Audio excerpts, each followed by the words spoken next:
এই ভিডিওটা ছেলে মেয়ে উভয়ের জন্য, যারা ভালোবাসার মানুষ নির্বাচন করার ক্ষেত্রে দ্বিধায় ভোগে।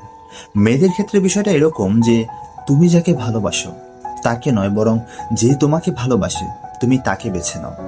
কেননা আজীবন একটা ছেলে একটা মেয়েকে আগলে রাখে, একটা মেয়ে কখনো একটা ছেলেকে আগলে রাখে না। কাজেই যদি সেই ছেলেটা তোমাকে ভালোই না বাসে, তাহলে তোমাকে সে আগলে রাখবে কিভাবে? আর যদি সে তোমাকে আগলে রাখে, তবেই না সে তোমাকে যত্নে রাখতে পারবে, তোমাকে সুখী রাখতে পারবে, তাই না?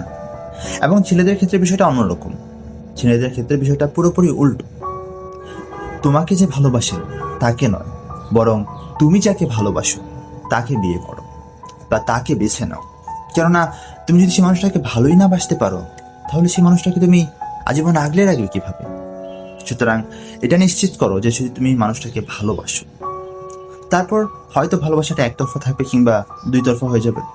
আর যদি ভালোবাসাটা এমন হয় যে তোমরা একে অপরকে ভালোবাসো, তাহলে তো হয়ে গেল।